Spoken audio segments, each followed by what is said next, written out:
elektabilitas Ganjar berhasil rebound atau kembali naik mengalahkan Prabowo. Dalam simulasi 3 nama capres, Ganjar mendapat 35,2%, lalu Prabowo 33,2% dan Anies cuma dapat 23,9%.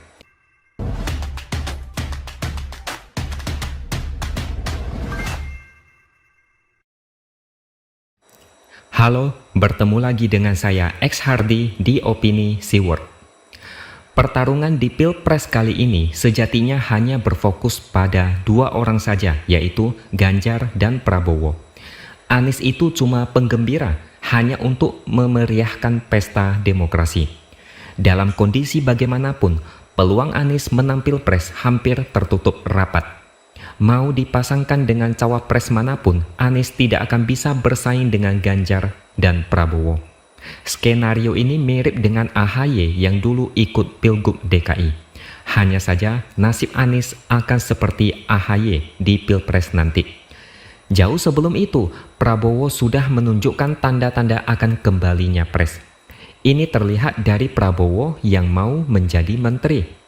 Jabatan menteri adalah batu loncatan bagi Prabowo. Saat itu elektabilitas Prabowo masih nomor 1, itu sekitar tahun 2021. Tapi pelan-pelan muncul nama Ganjar yang melejit di berbagai survei. Sekitar tahun 2022, Ganjar terus berada di posisi pertama di hampir semua survei. The next Jokowi sudah muncul, begitu kata sebagian orang. Ganjar posisi pertama, Prabowo posisi kedua, dan Anies posisi ketiga. Di hampir semua survei, posisinya tetap seperti itu.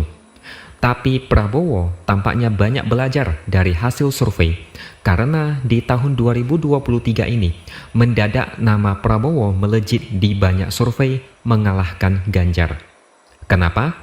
Ini mudah sekali dijawab. Karena sebagian pendukung Jokowi beralih ke Prabowo. Sebenarnya ada banyak faktor. Lihat saja Budiman Sujatmiko yang dulu seorang aktivis 98 pernah berhadapan dengan Prabowo, tapi sekarang malah saling memuji dan saling mendukung. Budiman dianggap sudah mengkhianati mereka yang sampai sekarang masih berjuang agar kasus penculikan aktivis reformasi diusut tuntas. Kenapa Budiman bisa berbelok secara ekstrim dan mendukung Prabowo? Ini butuh keberanian besar dan putus urat malu. Itu satu hal yang membuat Prabowo kuat, yaitu dalam hal logistik. Sekjen PDI Perjuangan pernah bilang Budiman ditawarkan sesuatu oleh Prabowo. Kalian tebak sendiri deh apa yang ditawarkan. Faktor lainnya yang membuat Prabowo naik elektabilitasnya adalah karena Jokowi dieksploitasi besar-besaran dalam bentuk foto dan baliho. Saya yakin ketika Ganjar merajai banyak survei, disitulah kubu Prabowo melakukan evaluasi dan menggunakan Jokowi sebagai alat politik. Baliho Prabowo dan Jokowi menjamur di mana-mana. Mungkin jumlahnya lebih banyak daripada franchise minuman kekinian yang murah meriah itu. Makanya Prabowo dijuluki capres tukang nempel dan raja baliho. Memang hasilnya ada. Prabowo berhasil mengalahkan Ganjar. Sebagian pendukung Jokowi percaya Prabowo adalah sosok yang didukung Jokowi. Mereka memilih Prabowo tanpa tahu strategi yang sedang dimainkan Prabowo. Tapi saya yakin ini cuma sementara. Prabowo mau mencuri dukungan dari pendukung Jokowi. Tapi bisa dapat berapa banyak? Ada batasnya. Dan Prabowo cepat atau lambat bakal ngos-ngosan karena suaranya bakal mentok. Baru-baru ini lembaga survei Indikator Politik Indonesia merilis hasil survei terbaru. Elektabilitas Ganjar berhasil rebound atau kembali naik mengalahkan Prabowo. Dalam simulasi 3 nama capres, Ganjar mendapat 35,2%. Lalu Prabowo 33,2% dan Anies cuma dapat 23,9%. Makanya tadi saya bilang Anies itu tidak ada harapan. Dia nasibnya cuma jadi capres hiburan yang menjual mimpi tidak masuk akal seperti di Pilgub DKI. Syukurlah banyak orang yang sadar dan tidak mau ditipu lagi oleh orang ini. Menariknya, rata-rata tiap tahun elektabilitas Ganjar konsisten meningkat. Berarti memang Ganjar selama ini konsisten naik. Hanya saja beberapa waktu belakangan ini, elektabilitas Prabowo sempat melejit di luar perkiraan sehingga bisa melewati Ganjar. Alasan paling masuk akal adalah karena sebagian pendukung Jokowi memilih Prabowo. Itu yang paling masuk akal. Tapi cara Prabowo ini tidak akan bertahan lama karena cuma sementara. Cepat atau lambat orang-orang akan tahu kalau Prabowo ini cuma membuat settingan seolah dia didukung Jokowi. Cepat atau lambat topeng ini akan terbuka. Sekarang aja banyak yang sudah tahu Prabowo tukang nempel ke Jokowi. Dan satu lagi masalah yang tidak disadari kubu Prabowo.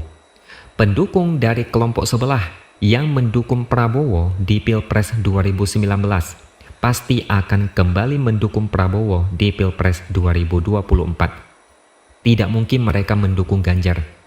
Saat ini mereka sembunyi sehingga Prabowo masih aman. Prabowo merebut sebagian pendukung Jokowi. Oke, katakanlah dia berhasil. Tapi kalau cuma mengharapkan suara mereka, Prabowo jelas tidak akan menang. Prabowo tetap harus mendapatkan dukungan dari kelompok yang mendukungnya di Pilpres 2019 lalu. Masalahnya, begitu kelompok ini muncul, maka akan terjadi benturan. Pendukung Jokowi yang mendukung Prabowo akan berubah menjadi ilfil. Mereka akan sadar bahwa Prabowo masih didukung kelompok yang sama, yang sebagian adalah kelompok pengacau, kelompok penjual agama, penjual politik identitas, dan kelompok hobi demo demi nasi bungkus gratis.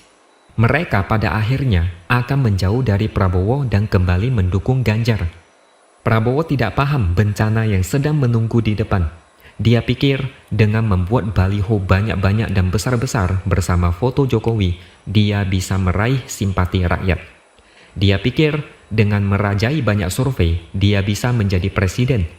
Padahal itu cuma sementara. Gimik dan settingan akan selalu terbongkar. Tunggu saja ketika kelompok sebelah muncul dan mendeklarasikan dukungan. Disitulah Prabowo bakal kewalahan. Prabowo tidak akan bisa merangkul dua sisi yang saling berlawanan. Pada akhirnya Prabowo akan kalah.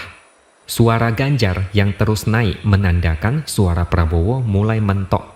Jurus baliho yang dipakai kubu Prabowo sudah mulai memasuki titik jenuh. Tidak bisa lebih baik lagi. Dan posisi Ganjar saat ini masih sebagai gubernur Jawa Tengah, sehingga masih belum bisa maksimal. Tunggu sampai masa jabatan Ganjar berakhir pada 5 September ini. Tanpa jabatan apapun, saya yakin kubu Ganjar akan menekan gas penuh untuk memenangkan Pilpres. Ganjar akan all out. Tidak perlu takut dikritik karena bukan lagi gubernur. Kalau suara Ganjar mulai rebound, maka ketika relawan mulai bergerak habis-habisan, Prabowo bisa apa? Jualan baliho lagi? Sudah basi. Mau jualan foto bareng Jokowi? Itu foto simpan saja sebagai kenang-kenangan. Mau jualan narasi Jokowi dukung Prabowo? Lama-lama dijejali narasi seperti ini orang-orang bisa muak. Kesimpulannya Prabowo sudah mulai mentok, sudah mulai kebingungan. Hanya saja sumber daya masih banyak sehingga bisa mendapat banyak dukungan. Tapi tenang saja, dukungan seperti ini tidak berkualitas. Nanti mereka pasti bakal cakar-cakaran sendiri karena banyaknya kepentingan yang harus diakomodir. Oke, sekian dulu opini dari saya. Subscribe channel ini supaya makin berkembang dan tuliskan komentar Anda. Terima kasih sudah menonton dan sampai jumpa lagi di lain kesempatan.